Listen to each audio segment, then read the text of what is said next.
किसी भी व्यक्ति का व्यक्तित्व उसके अंदर की मानवता को देखकर समझा जा सकता है।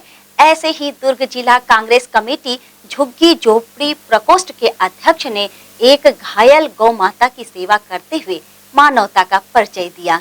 हमेशा से गौ माता और गौवंश की सेवा के लिए हिंदूवादी संगठनों का नाम सबसे पहले आता है, परंतु गौ माता और गौवंश की सेवा पर किसी का एकाधिकार नहीं है, जिसका उदाहरण स्वयं दुर्ग जिला कांग्रेस कमेटी झुग्गी झोपड़ी प्रकोष्ठ के सरसीज घोष ने जुनवानी चौक पर एक गौ माता की निस्वार्थ भाव से सेवा करके दिया है।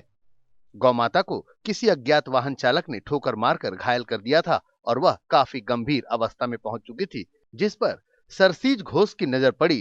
तभी तत्काल उन्होंने सारे आवश्यक काम छोड़कर अपने परिचित डॉक्टर अजय एवं डॉक्टर रजवाड़ा को संपर्क किया और मौके पर डॉक्टरों को बुलाकर इस घायल गौमाता का उपचार कराया।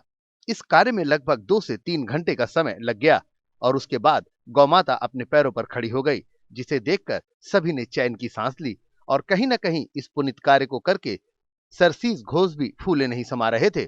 इनकी खुशी तब 4 गुना और बढ़ गई जब उपस्थित डॉक्टरों ने बताया कि अगर थोड़ी देर और हो जाती तो शायद गौमाता को नहीं बचाया जा सकता था। इस पूरे घटनाक्रम की जानकारी सरसीज घोष ने ग्रैंड एशियन न्यूज टीम को दी है। जी, यहाँ पे मैं कुछ अपने काम से जा रहा था, लोगों की सेवा करते हुए, रोड रास्ता नाली का ये सब देख रेख करते हुए जा रहा था। लोग बहुत पीड़ा में थे। आते वक्त मैंने देखा कि यहाँ पे एक गौ माता को किसी अनजान व्यक्ति ने ठोक कर चली गई और वो गाय बहुत पीड़ा में थी और मरनासन्न अवस्था में थी। तो इसके लिए मैंने वहाँ पे तुरंत फ़ोन लगा, कई गौसेवकों को फ़ोन लगाया, जिसमें हमें कोई प्राप्त नहीं हुआ उनसे रिज़ल्ट। तो मैंने अपने स्वयं से यहाँ पे डॉक्टर अजय को फ़ोन किया। डॉक्टर धनंजय गुप्ता जी भी हैं जिनसे मुझे रेफरेंस मिला और मैंने यहाँ पे फ़ोन लगाने के पश्चात वो तुरंत आ गए। आने के बाद गाय का इलाज शुरू हुआ और डॉक्टर साहब ने कहा कि और थोड़ी देर हो जाती तो देर हो चुकी होती। तो मुझे इस बात की प्रसन्नता है कि मैं एक गौ सेवक के रूप में माता का सेवा करने का मौका मिला। ईश्वर की दया है, आज वो गाय सुरक्षित है और बहुत जल्द ही वो ठीक हो गई। जब सरसीज घोष से हमने पूछा कि गौ माता और गौवंश की सेवा के लिए देश के हिंदूवादी संगठन अपना एकाधिकार समझते हैं, यह कहां तक सही है, तब सरसीज घोष ने पहले तो थोड़ी चुटकी ली, फिर जो कहा वो आप भी सुनिए। देखिए, हम सबसे पहले तो इंसान हैं, सभी इंसान हैं और इस धरती को हम बांट नहीं सकते। जल, पवन, हवा, और आप तो ये भी कह सकते हैं कि ये कलर क्यों पहने हैं, कलर को भी हम डिस्क्रिमिनेशन नहीं कर सकते, क्योंकि हम सब मिलकर हिंदुस्तानी हैं सबसे पहले। और हमारा परम कर्तव्य है कि हम यहाँ के गायों की संरक्षण करें। और ऐसा कोई ये नहीं है, टैग लगा के नहीं आया कि गाय का सेवा यही करेंगे। हर कोई हिंदुस्तानी को गाय की सेवा करनी चाहिए, क्योंकि ये हमारी गौ माता है।